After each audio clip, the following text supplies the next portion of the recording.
Power, les 48 lois du pouvoir de Robert Greene. Traduit de l'anglais par Mira et Lakshmi Bori. Lu par Laurent Jacquet. Note de l'éditeur. Nous tenons à remercier très chaleureusement Karine Ratinet, sinologue, pour ses précieux conseils concernant la romanisation des noms chinois, et Martine Desbureaux pour son formidable travail de correction et de relecture. Remerciements. Tout d'abord, je souhaiterais remercier Anna Biller pour son aide inestimable dans mes recherches et la correction de ce texte, et pour ses remarques pertinentes qui ont permis de faire évoluer l'ouvrage de manière très positive, aussi bien dans la forme que dans le fond. Sans elle, ce livre n'aurait pu voir le jour.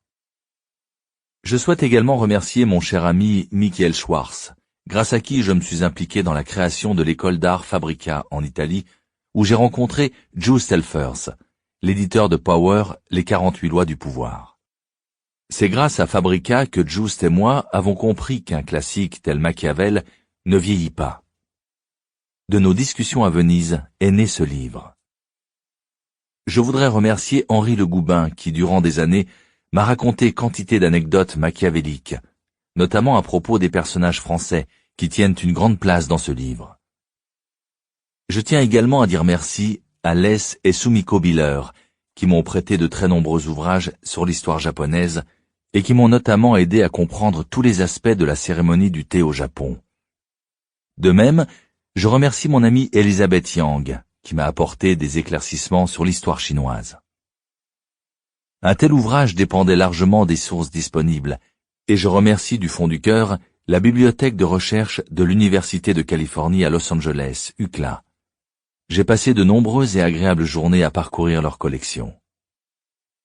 Mes parents, Laurette et Stanley Greene, méritent des remerciements sans fin pour leur patience et leurs encouragements. Et je dois également remercier mon chat Boris, qui m'a tenu compagnie pendant ces longues journées de rédaction. Enfin, les personnes de talent, qui en appliquant les 48 lois du pouvoir, m'ont manipulé, tourmenté et fait du mal.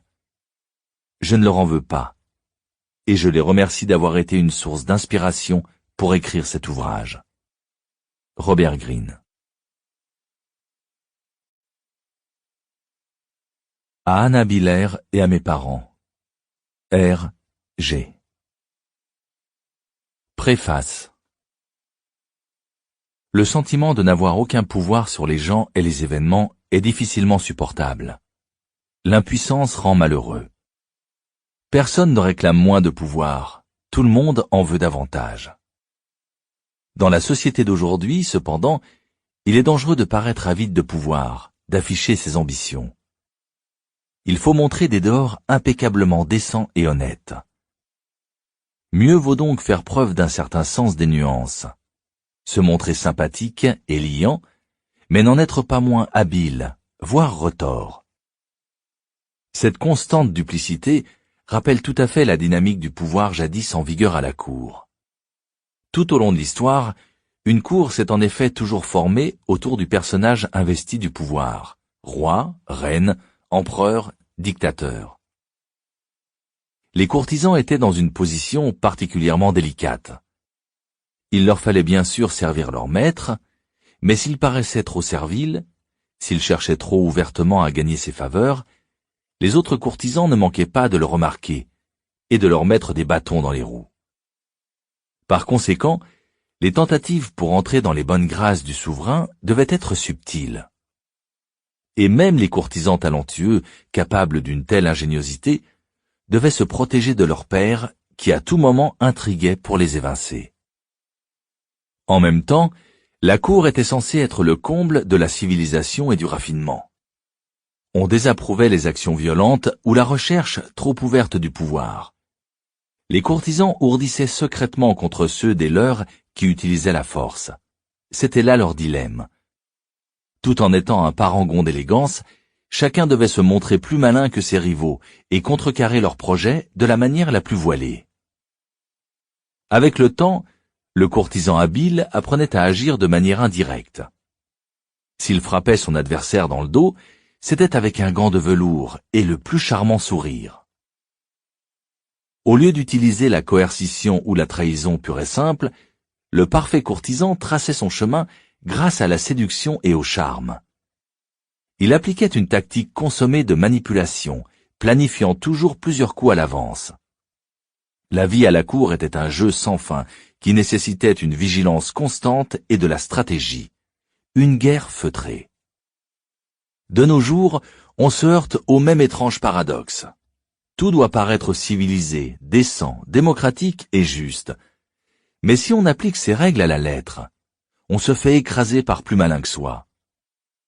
Pour citer le grand diplomate et courtisan de la Renaissance Nicolas Machiavel, « Celui qui veut en tout et partout se montrer homme de bien ne peut manquer de périr au milieu de tant de méchants. » La cour se voulait le summum du raffinement, mais sous ce vernis bouillonnait un infernal chaudron de pulsions brutales, cupidité, envie, luxure, jalousie, haine.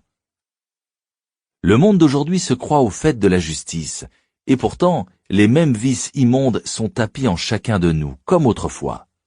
Le jeu n'a pas changé.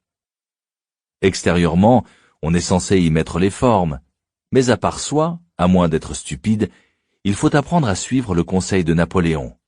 Avoir une main de fer dans un gant de velours. Si, comme les courtisans de jadis, vous pratiquez l'art du louvoiement en apprenant à séduire, charmer, manipuler subtilement vos adversaires, vous atteindrez les sommets du pouvoir. Vous serez capable de plier les gens à votre volonté sans qu'ils s'en aperçoivent. Et si d'aventure ils le font, ils céderont et ne vous en voudront même pas. À entendre certains, le fait de jouer délibérément au jeu du pouvoir, même indirectement, est malfaisant et asocial. C'est une relique du passé. Ceux-là prétendent ne pas se compromettre à ce jeu, comme si le pouvoir ne les concernait en rien. Méfiez-vous d'eux, car tandis qu'ils professent ouvertement cette opinion, ce sont souvent eux les plus féroces. Ils utilisent des stratégies qui masquent intelligemment leurs manœuvres. Ils font étalage de leur faiblesse et de leur impuissance comme s'il s'agissait là de vertu. Mais la véritable impuissance, celle qui est dénuée d'arrière-pensée intéressée, ne se vante pas de sa fragilité pour gagner la sympathie ou le respect. Le fait d'exhiber sa faiblesse n'est autre qu'une stratégie particulièrement retorse, efficace et subtile. Voir loi 22, capituler à temps. Une autre tactique hypocrite est d'exiger l'égalité de tous en tout. Chacun, indépendamment de son statut et de sa force, devrait, paraît-il, être logé à la même enseigne. Or, si pour éviter la souillure du pouvoir, on tente d'appliquer ce principe, on se heurte à un problème. Certains font mieux certaines choses que d'autres. Traiter tout le monde de manière identique équivaudrait donc à ignorer les différences, à promouvoir les moins doués et à laminer ceux qui sortent du lot. Là encore, beaucoup de ceux qui se conduisent ainsi appliquent en réalité une autre stratégie de pouvoir. Récompenser les gens selon des critères que l'on a soi-même définis. Un autre moyen encore de ne pas s'impliquer dans le jeu est de paraître parfaitement intègre et transparent, puisque ceux qui recherchent le pouvoir se complaisent dans la manipulation et le secret. Mais l'honnêteté absolue blesse inévitablement beaucoup de monde et attire maintes vengeances. Personne ne jugera votre attitude complètement innocente, et à juste titre. En vérité, c'est bel et bien une stratégie de pouvoir que de se fabriquer une image noble, généreuse et désintéressée. C'est une forme de persuasion, voire de coercition subtile. Enfin, ceux qui se disent étrangers au jeu du pouvoir affectent parfois la candeur.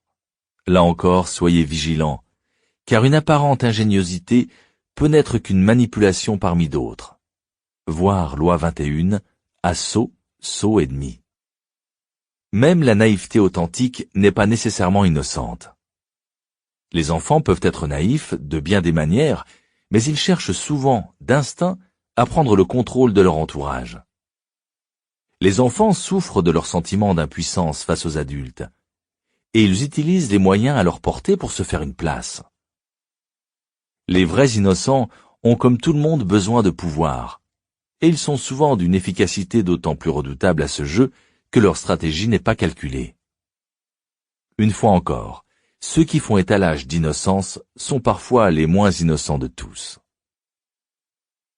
On reconnaît ceux qui se prétendent au-dessus de la mêlée à leur façon d'afficher leur vertu, leur piété, leur sens profond de la justice. Mais nous sommes tous avides de pouvoir. La plupart de nos actions sont orientées en ce sens. Et ces gens-là ne font que jeter de la poudre aux yeux. Ils cachent leurs ambitions sous les oripeaux d'une prétendue supériorité morale. Si vous les observez attentivement, vous constaterez que ce sont souvent les plus habiles à la manipulation indirecte, même si certains la pratiquent inconsciemment. D'ailleurs, ils poussent de hauts cris lorsque les tactiques qu'ils utilisent quotidiennement sont dévoilées au grand jour. Le monde est une immense cour où se trament toutes sortes d'intrigues. C'est ainsi. Nous sommes piégés dedans. Donc, rien ne sert de vouloir rester en marge. Cela ne fera que vous rendre impuissant, et l'impuissance vous rendra malheureux. Au lieu de nier l'évidence, au lieu de vous trouver des excuses, de vous plaindre et de vous culpabiliser, tâchez d'exceller dans la course au pouvoir. En fait, meilleur on est dans ce domaine, meilleur on est en tant qu'ami, amant, époux et homme, tout simplement. En suivant la voie du parfait courtisan, voir loi 24, soyez un courtisan modèle, vous apprendrez à renvoyer aux autres une plus flatteuse image d'eux-mêmes. Vous deviendrez pour eux une source de plaisir. Ils auront besoin de vous. Ils rechercheront votre présence. Si vous parvenez à maîtriser les 48 lois illustrées dans ce livre, vous leur épargnerez la souffrance qu'inflige un pouvoir mal géré. Car ce mal guette ceux qui jouent avec le feu sans savoir qu'il brûle. La recherche du pouvoir étant inévitable, mieux vaut y être brillant que nul. Pour exceller au jeu du pouvoir, il faut acquérir une certaine vision du monde, changer de perspective. Cela ne vient pas en un jour et demande des efforts. Quelques techniques de base sont indispensables. Une fois maîtrisées, elles facilitent considérablement l'application des lois. La plus importante de ces techniques, elle est en vérité incontournable, est la capacité de maîtriser ses émotions. Une réaction épidermique aux événements de la vie est tout bonnement rédhibitoire. C'est une erreur qui fait payer très cher le soulagement éphémère d'avoir pu exprimer ses sentiments. Les émotions obscurcissent la raison. Elles empêchent de juger la situation clairement, donc d'y remédier et de la maîtriser. La colère est la plus destructrice des réactions affectives, car c'est celle qui brouille le plus le jugement. Elle induit une réaction en chaîne, qui vous fait perdre pied et affermit la détermination de votre ennemi. Pour détruire un adversaire qui vous a blessé, faites plutôt en sorte qu'il ne soit pas sur ses gardes. Feignez la camaraderie au lieu de vous irriter. L'amour et l'affection sincères sont eux aussi potentiellement destructeurs, en ce qu'ils vous aveuglent sur les intérêts personnels de ceux que vous soupçonnez le moins de se battre pour le pouvoir. La colère ou l'amour ne se répriment pas, ne se renient pas, mais il faut s'appliquer à ne pas en être le jouet, être attentif à la manière dont on les exprime, et surtout, bâtir projets et stratégies sans en tenir le moindre compte. Toujours dans le domaine affectif, il faut apprendre à se distancier de l'instant présent et à envisager objectivement le passé et l'avenir. Tel Janus, le dieu romain à deux visages, gardien de toutes les portes, regardez dans les deux directions à la fois pour mieux appréhender le danger d'où qu'il vienne. C'est ainsi que vous devrez vous façonner, une face tournée vers l'avenir et l'autre vers le passé. En ce qui concerne l'avenir, ne baissez jamais votre garde. Rien ne doit vous prendre au dépourvu. Imaginez constamment les problèmes avant qu'ils ne surgissent. Au lieu de passer votre temps à rêver à l'heureux dénouement de votre projet, envisagez tous les changements possibles, toutes les catastrophes susceptibles de survenir. Plus loin vous regarderez, mieux vous saurez prévoir les futures étapes de votre plan avec une longueur d'avance, plus vous deviendrez puissant. Quant à l'autre face de Janus, si elle est tournée vers le passé, ce n'est ni pour rouvrir d'anciennes plaies, ni pour ruminer de vieilles rancœurs. Cela ne ferait qu'émousser votre pouvoir. Il est en effet essentiel d'apprendre à oblitérer les mauvais souvenirs qui vous rongent et qui troublent votre jugement. Le véritable objectif de ce regard en arrière est de tirer des leçons. Étudier le passé pour apprendre de ceux qui vous ont précédés. Cet ouvrage cite de nombreux exemples historiques qui vous aideront beaucoup dans cette démarche. Ensuite, à la lumière de l'histoire, vous évaluerez vos actions et celles de vos amis. C'est là la meilleure école, parce qu'elle se fonde sur l'expérience personnelle. Commencez par examiner les erreurs que vous avez commises, surtout celles qui vous ont le plus profondément affecté. Passez-les au crible des 48 lois du pouvoir, tirez-en la conclusion et prenez la résolution suivante. Je ne referai plus jamais telle erreur. Je ne retomberai plus jamais dans tel piège. Si vous êtes capable de mener à bien cette auto-évaluation, vous apprendrez à sortir de vos propres ornières, ce qui est un talent inestimable. Le pouvoir exige de jouer sur les apparences. À cette fin, vous devrez apprendre à revêtir différents masques, à avoir plus d'un tour dans votre sac. Ne croyez pas que vous vous abaissez en pratiquant la manipulation et en jouant la comédie. La vie est une comédie. Ce qui distingue l'homme des animaux, c'est jusqu'à un certain point, sa capacité à mentir et à manipuler. Dans les mythes grecs, dans le cycle indien du Mahabharata, dans l'épopée mésopotamienne de Gilgamesh, c'est le privilège des dieux que d'utiliser l'art de la tromperie. Le grand Ulysse, par exemple, fut jugé à l'aune de sa capacité à rivaliser d'astuce avec les dieux. Il déroba une partie de leur pouvoir en les battant à leur propre jeu, fondé sur la ruse et la duplicité. La ruse est un art raffiné, issu de la civilisation même, et l'arme la plus puissante dans le jeu du pouvoir. On ne peut s'en servir avec succès sans prendre des distances avec soi-même, sans incarner différents personnages en portant le masque idoine selon le jour et le moment. Devenez un caméléon. Vous perdrez cette lourdeur qui tire les gens vers le bas. Faites-vous l'acteur de votre propre rôle. Travaillez à masquer vos intentions. Attirez les gens dans des pièges. Montez des mises en scène. Cela fait partie des plaisirs de l'esthète, et en plus, cela conduit tout droit au pouvoir. Si la manipulation est l'arme offensive la plus efficace de votre arsenal, la patience est la meilleure défense. Elle fait éviter les bévues. Comme le sang-froid, elle s'acquiert. Ce n'est pas un talent naturel. Mais rien de ce qui touche au pouvoir n'est naturel. Le pouvoir est d'essence plus divine que quoi que ce soit d'autre au monde. La patience est la vertu des dieux, car ils ont l'éternité devant eux. Elle permet de faire des merveilles. Quand on met le temps de son côté, on arrive même à faire repousser l'herbe, à condition de voir loin. L'impatience, en revanche, affaiblit. C'est un obstacle majeur sur le chemin du pouvoir. Le pouvoir est amoral par nature. Pour l'acquérir, il faut évaluer les circonstances pour elles-mêmes et non d'un point de vue éthique. La quête du pouvoir est un jeu. On ne le répétera jamais assez. Et au jeu, on ne juge pas l'adversaire à ses intentions, mais à la portée de ses actes. On évalue sa stratégie et son pouvoir à leurs preuves visibles et tangibles. Combien de fois les meilleures intentions du monde ne sont-elles mises en avant que pour masquer une turpitude? A contrario, à quoi bon agir par philanthropie et désir de rendre service si cela conduit à la catastrophe? Les gens, fussent-ils de bonne foi, exhibent d'instinct les motivations les plus touchantes pour chacune de leurs actions. Apprenez à rire intérieurement chaque fois que vous les entendez protester de leurs louables intentions. Les étalages de bonnes intentions les plus émouvants ne sont que prétexte à l'accumulation du pouvoir. Voilà, c'est un jeu. Votre adversaire est assis en face de vous. Vous vous comportez tous les deux comme des gens du monde. Vous respectez les règles. Vous ne prenez jamais la mouche. Vous appliquez une stratégie et observez les coups de votre adversaire avec tout le calme et le détachement dont vous êtes capable.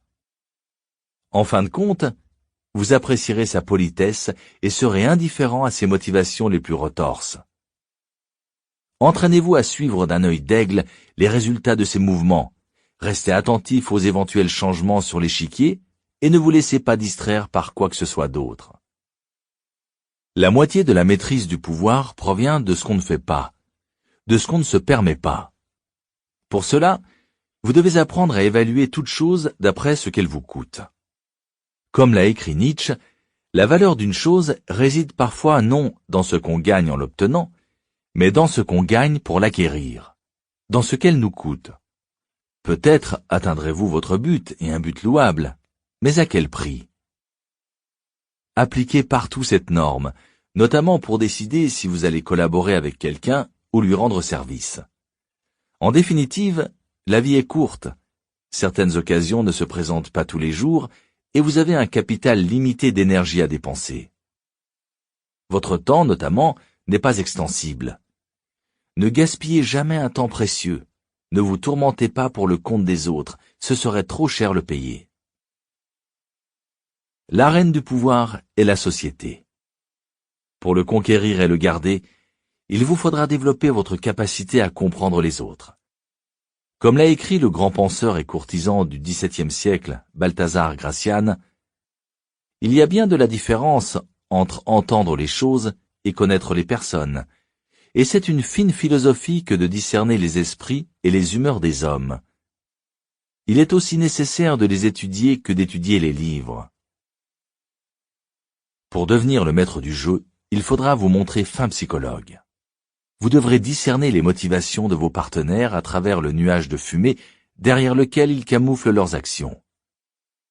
L'intelligence de leurs motivations cachées sera votre carte maîtresse au jeu du pouvoir. Elle vous ouvrira des possibilités illimitées de manipulation, de séduction et de tromperie. L'homme est d'une complexité infinie, et l'on peut passer sa vie à l'observer sans jamais le comprendre tout à fait. Alors ne perdez pas de temps. Gardez un principe en tête. Ne pas faire de différence entre ceux qu'on a à l'œil et ceux auxquels on se fie. Ne faites jamais aveuglément confiance à quiconque et restez vigilant avec tout le monde, même avec ceux auxquels vous lie amour ou amitié. Enfin, suivez votre bonhomme de chemin vers le pouvoir par des voies détournées.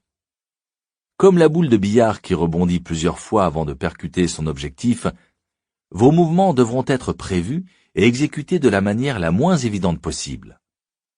Si vous êtes rompu à tirer toujours dans les coins, vous ferez des prodiges à la cour.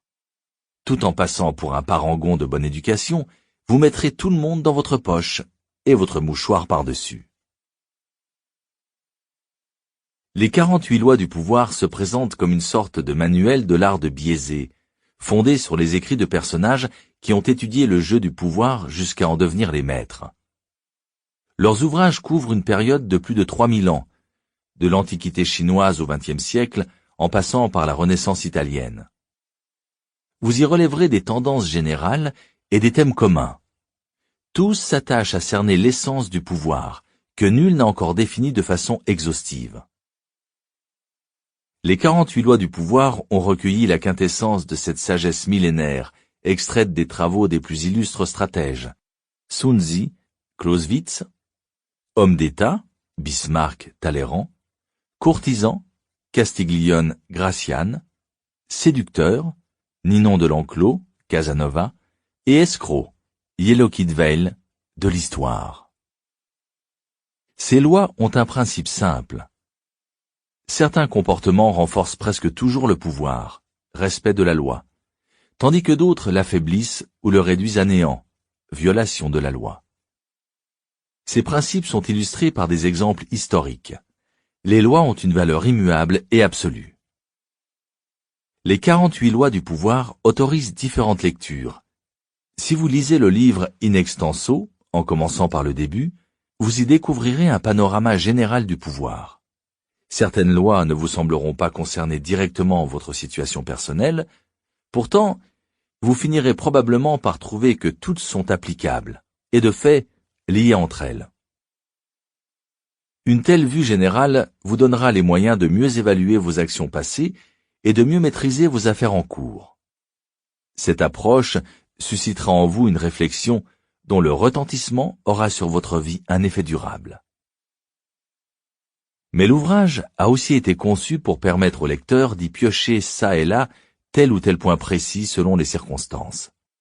Vous connaissez une négociation difficile avec votre patron, par exemple, et vous ne comprenez pas pourquoi vos efforts ne vous valent pas plus de gratitude, donc une promotion. Plusieurs lois concernent les relations avec un supérieur. Dans ce cas, il est à peu près certain que vous en enfreignez une. En parcourant dans le sommaire la présentation de chaque loi, vous pourrez identifier celle qui vous concerne. Enfin, ce livre peut être parcouru pour le plaisir, comme une agréable promenade à travers les petites manies et les grands exploits de nos prédécesseurs. Un avertissement, cependant, à ceux qui pourraient choisir cette approche. On n'attrape pas un serpent par la queue juste pour voir. Le pouvoir est un miroir aux alouettes doté de propriétés hypnotiques. C'est un labyrinthe dans lequel on se perd avec une complaisance qui tourne bientôt à l'ivresse. En d'autres termes, plus on le prend au sérieux, plus cela devient amusant. N'approchez pas en dilettante un sujet aussi grave. Les dieux du pouvoir regardent d'un mauvais œil la frivolité. Ils ne comblent que leurs étudiants zélés et châtient ceux qui croient pouvoir se contenter de passer impunément un moment agréable. Celui qui veut en tout et partout se montrer homme de bien ne peut manquer de périr au milieu de tant de méchants. Il faut donc qu'un prince qui veut se maintenir apprenne à ne pas être toujours bon, et à en user bien ou mal, selon la nécessité. Nicolas Machiavel, 1469-1527, Le Prince, traduit par Jean-Vincent Périès. Les cours sont sans contredit le séjour naturel de la politesse et du savoir-vivre. Si cela n'était, elles seraient le théâtre du meurtre et de la désolation. Ceux qui maintenant se sourient et s'embrassent s'insulteraient et se poignarderaient si la bienséance et les formes ne s'interposaient entre eux. Lord Chesterfield, 1694-1773. Lettre à son fils, Philip Stanhope. Que les agneaux aient l'horreur des grands oiseaux de proie, voilà qui n'étonnera personne, mais ce n'est point une raison d'en vouloir aux grands oiseaux de proie, de ce qu'ils ravissent les petits agneaux. Et si les agneaux se disent entre eux, ces oiseaux de proie sont méchants, et celui qui est un oiseau de proie, aussi peu que possible, voire même tout le contraire, un agneau, celui-là ne serait-il pas bon? Il n'y aura rien à objecter à cette façon d'ériger un idéal, si ce n'est que les oiseaux de proie lui répondront par un coup d'œil quelque peu moqueur, et se diront peut-être « Nous ne leur en voulons pas du tout à ces bons agneaux, nous les aimons même. Rien n'est plus savoureux que la chair tendre d'un agneau. » Friedrich Nietzsche, 1844-1900. Généalogie de la morale, traduit par Henri Albert. Les seuls moyens d'arriver à quelque chose avec les gens sont la force et le mensonge. L'amour aussi, dit-on. Mais cela équivaudrait à attendre le soleil, alors que dans la vie, on a besoin de chaque instant. Johann von Goethe, 1749-1832. La flèche tirée par l'archer peut ou non tuer une personne. Mais les stratagèmes d'un homme avisé peuvent détruire jusqu'aux enfants dans le sein de leur mère. Kautilya, philosophe indien, IIIe siècle avant Jésus-Christ.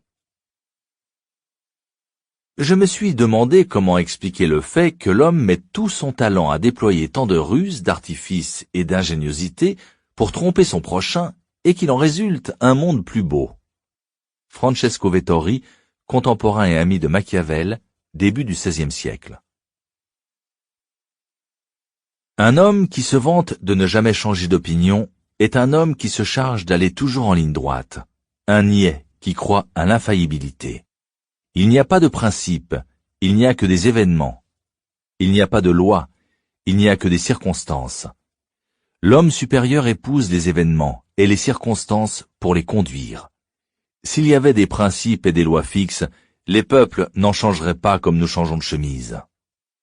Honoré de Balzac, 1799-1850, le Père Goriot. Loi 1. Ne surpassez jamais le maître. Principe. Ceux qui sont au-dessus de vous doivent toujours se sentir largement supérieurs. Dans votre désir de leur plaire et de les impressionner, Ne vous laissez pas entraîner à faire trop étalage de vos talents, ou vous pourriez obtenir l'effet inverse. Les déstabiliser en leur faisant de l'ombre. Faites en sorte que vos maîtres apparaissent plus brillants qu'ils ne sont et vous atteindrez les sommets du pouvoir. Violation de la loi. Nicolas Fouquet était surintendant des finances au début du règne de Louis XIV. C'était un homme généreux qui aimait les fêtes somptueuses, les jolies femmes et la poésie. Il aimait aussi l'argent et menait un train de vie extravagant. Fouquet était intelligent et absolument indispensable au roi. Aussi, quand le Premier ministre, le cardinal Mazarin, mourut en 1661, le surintendant des finances s'attendait-il à lui succéder. Au lieu de quoi, le roi décida d'abolir la charge. Cette décision ainsi que d'autres indices firent comprendre à Fouquet qu'il n'était plus dans les bonnes grâces du roi. Aussi décida-t-il de regagner ses faveurs en organisant la fête la plus splendide que l'on eût jamais vue. Officiellement, elle avait pour but de célébrer l'achèvement des travaux de son château de Vaux-le-Vicomte. Mais son objectif réel était de rendre hommage au roi, l'invité d'honneur. Les plus célèbres représentants de la noblesse d'Europe et quelques-uns des plus grands esprits de l'époque, La Fontaine, La Rochefoucauld, Madame de Sévigné, avaient été conviés. Molière avait écrit pour l'occasion une pièce dans laquelle il jouerait lui-même. La fête commença par un somptueux banquet de 7 services où furent servis des aliments venus d'Orient que l'on n'avait encore jamais goûtés en France, ainsi que des recettes créées spécialement par Vatel. Un orchestre enchaînait les morceaux de musique pour honorer le roi. Après le dîner, on se promena dans les jardins du château. Les magnifiques allées et fontaines de Vaux-le-Vicomte avaient été conçues par le nôtre, comme plus tard le serait celle de Versailles. Fouquet accompagna lui-même le jeune roi à travers les parterres et les bosquets superbement géométriques. En arrivant au canot, ils assistèrent à un feu d'artifice suivi par la pièce de Molière.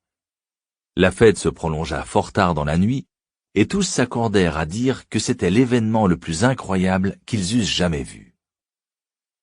Quelques jours après, Fouquet fut arrêté par le chef des mousquetaires du roi, d'Artagnan. 3 mois plus tard, il était accusé d'avoir détourné l'argent de l'État. En fait, la plus grande partie de cet argent avait été versée avec l'accord du roi et en son nom. Fouquet fut condamné à la confiscation de tous ses biens et au bannissement hors du royaume, puis sa peine fut commuée en emprisonnement à vie. Il mourut à Pignerol, une lointaine place forte des Alpes. Interprétation. Louis XIV, le roi Soleil, était un homme fier et arrogant, qui exigeait d'être constamment au centre de l'attention. Il ne pouvait souffrir d'être surpassé en somptuosité par quiconque, et encore moins par son surintendant des finances. Pour succéder à Fouquet, Louis XIV choisit Jean-Baptiste Colbert, un homme d'une avarice notoire, connu pour donner les réceptions les plus sinistres de Paris. Colbert s'assura que tout l'argent du trésor passait entre les mains du roi. Ainsi financé, Louis XIV se fit construire un palais encore plus magnifique que celui de Fouquet, le grandiose château de Versailles, sur les plans des mêmes architectes, décorateurs et jardiniers que lui, et il y organisa des fêtes encore plus extravagantes que celles qui avaient coûté à Fouquet sa liberté. Examinons la situation. Le soir de la fête, en présentant au roi spectacle sur spectacle, chacun plus magnifique que le précédent, Fouquet s'imaginait faire preuve de sa loyauté et de son dévouement. Non seulement il croyait rentrer dans les bonnes grâces de Louis XIV, mais il pensait que le bon goût, le réseau de relations et la popularité dont il faisait montre le rendraient indispensable au roi, et convaincrait celui-ci qu'il ferait un excellent Premier ministre. Or, à chaque nouveau spectacle, à chaque sourire appréciateur des invités, Louis XIV s'imaginait voir ses propres amis et ses sujets plus séduits par le surintendant des finances que par lui-même, et Fouquet en train de lui voler sa richesse et son pouvoir. Plutôt que de flatter son hôte, ces fastes étaient une offense à la vanité du roi. Bien sûr, Louis XIV ne l'aurait jamais avoué, mais il s'empara du premier prétexte venu pour se débarrasser de celui qui lui avait, par maladresse, fait craindre pour son prestige. Tel est le sort, sous une forme ou sous une autre, de tous ceux qui égratignent la confiance en soi du maître, portent atteinte à sa vanité ou le font douter de sa prééminence. Le 17 août, à 6 heures du soir, Fouquet était le roi de France. À 2 heures du matin, il n'était plus rien. Voltaire, 1694-1778, le siècle de Louis XIV. Respect de la loi. Au début du XVIIe siècle, l'astronome et mathématicien italien Galilée se trouvait dans une situation précaire. Il dépendait de la générosité des grands pour financer ses recherches. C'est pourquoi, comme tous les savants de la Renaissance, il dédiait parfois ses inventions et découvertes aux mécènes de son temps. C'est ainsi qu'il offrit au duc de Gonzague le compas de proportion, compas à usage militaire qu'il avait amélioré.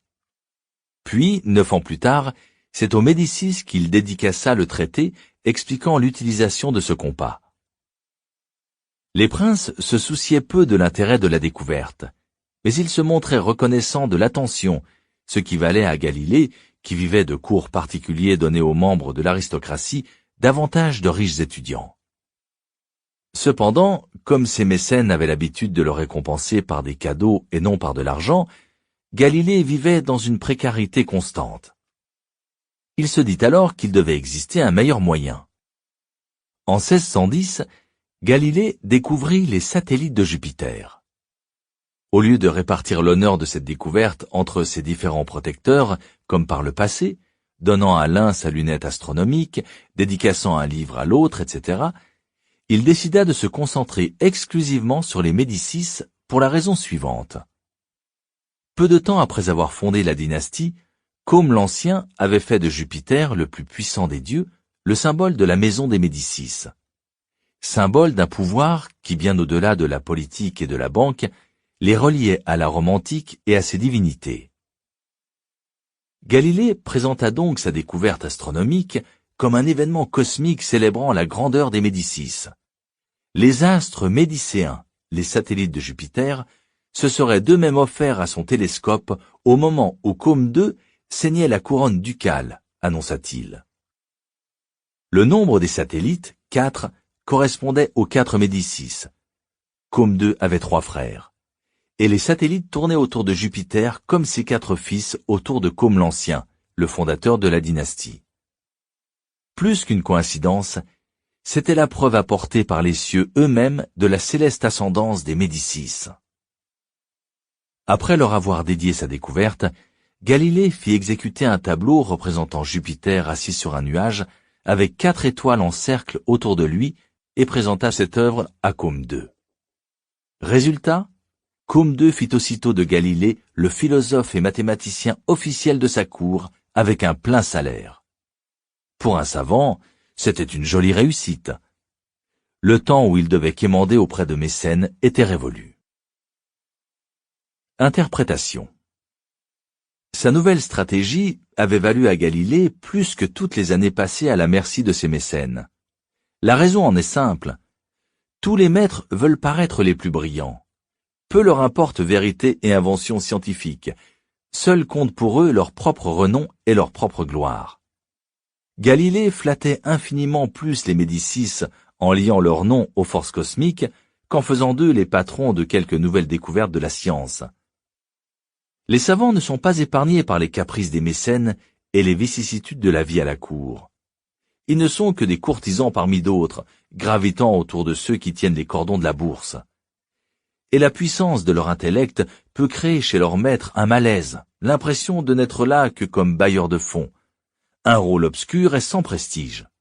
Or, celui qui permet la réalisation d'un grand projet se voudrait créatif et puissant, plus important que le résultat obtenu en son nom. Au lieu d'une impression de malaise, il faut lui donner la gloire. Galilée, lui, n'a pas défié l'autorité intellectuelle des Médicis avec sa découverte. En aucune façon, ils ne se sont sentis inférieurs. En les comparant littéralement aux étoiles, il les a fait briller au-dessus des autres cours d'Italie. Loin de surpasser le maître, il a fait en sorte que le maître surpasse tout le monde. Les clés du pouvoir. Il n'est personne qui, à un moment ou à un autre, n'éprouve la fragilité de son prestige.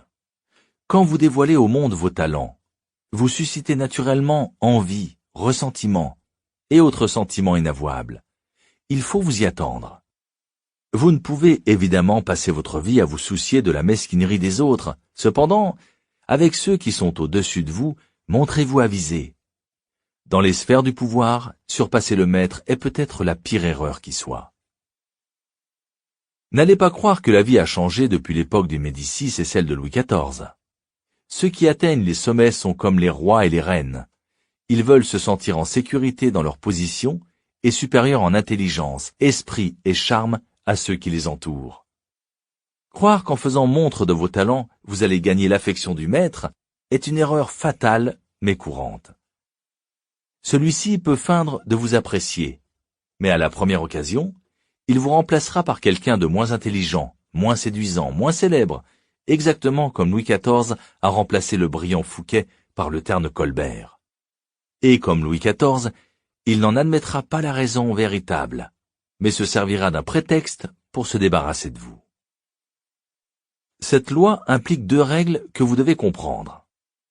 La première est qu'il peut vous arriver de faire involontairement de l'ombre à un maître en étant simplement vous-même. Il en est, en effet, dont le complexe d'infériorité est particulièrement sensible. À vous alors d'en venir à bout à force de discrétion. Nul n'était aussi comblé par la nature qu'Astor III Manfredi, prince de Faenza. C'était le plus charmant des jeunes princes d'Italie, apprécié de ses sujets pour son ouverture d'esprit et sa générosité. En 1500, César Borgia mit le siège devant Faenza. Quand la ville se rendit, les habitants s'attendaient au pire de la part du cruel Borgia, qui cependant décida de l'épargner. Il se contenta d'occuper la forteresse sans procéder à aucune exécution et autorisa le prince Manfredi, alors âgé de 18 ans, à rester à Faenza avec sa cour totalement libre. Quelques semaines plus tard, pourtant, Manfredi était arrêté et enfermé dans une prison romaine. Et 1 an après, son corps fut repêché dans le Tibre, une pierre au cou. Borgia justifia cet acte horrible par des accusations de trahison et de conspiration totalement infondées. Mais le vrai problème était sa vanité notoire et son manque de confiance en lui-même. Le jeune homme l'avait surpassé sans le moindre effort.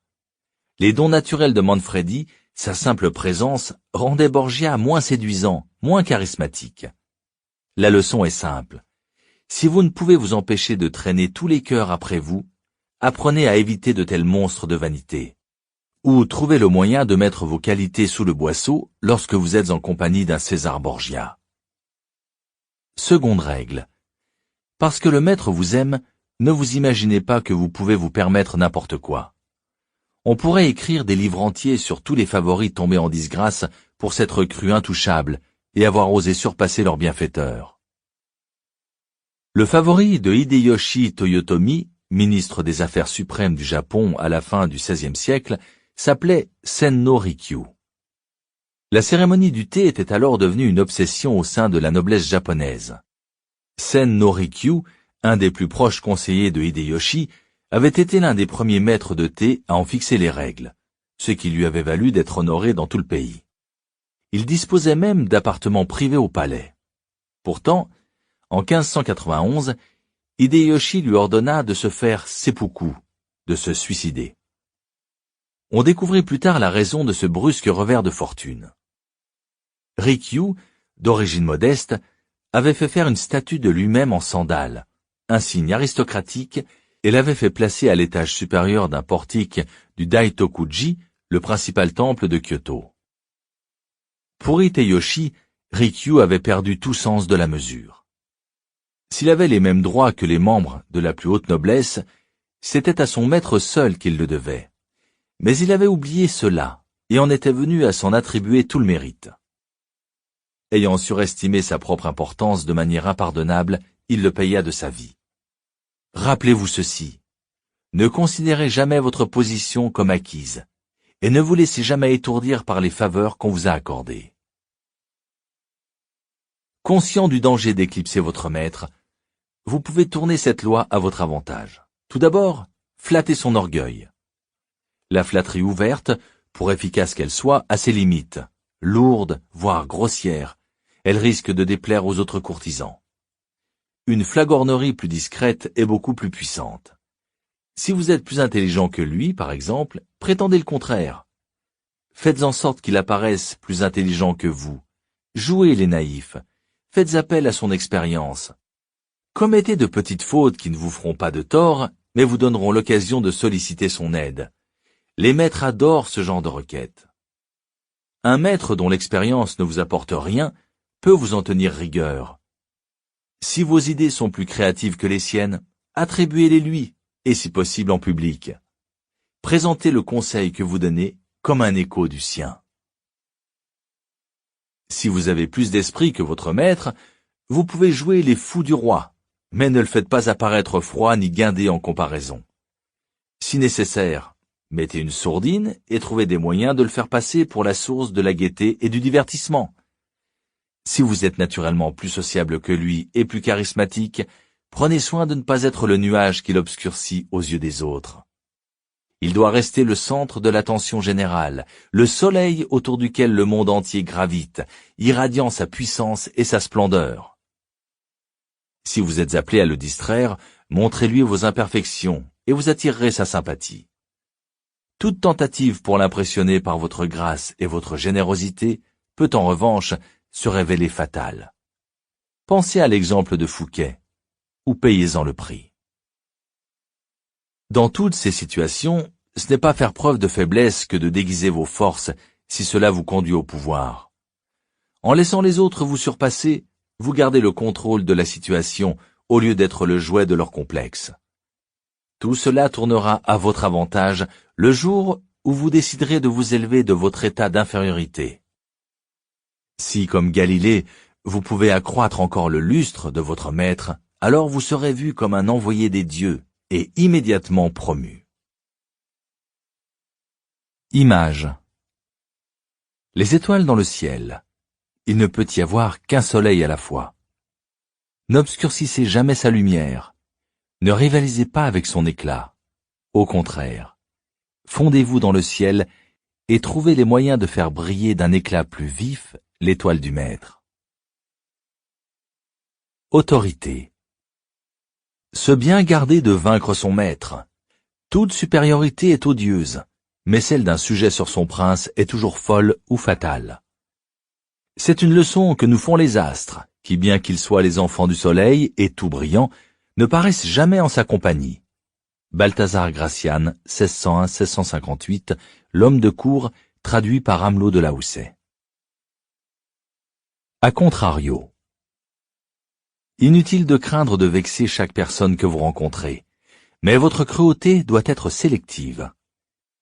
Si votre supérieur est une étoile moribonde, il n'y a rien à craindre à lui faire de l'ombre. Ne vous montrez pas clément. Votre maître n'a pas eu de scrupules lors de son ascension implacable vers les sommets. Jaugez sa force. S'il est faible, hâtez discrètement sa chute. Montrez-vous plus charmant, plus élégant, plus compétent que lui à des moments clés. S'il est chancelant et prêt à tomber, laissez faire. Ne prenez pas le risque d'achever un supérieur affaibli, cela pourrait apparaître cruel ou malveillant.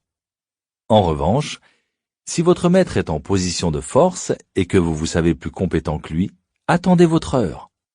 Il est dans l'ordre des choses que son pouvoir s'amenuise et s'éteigne. Votre maître chutera un jour, et si vous jouez bien, vous lui survivrez et le surpasserez.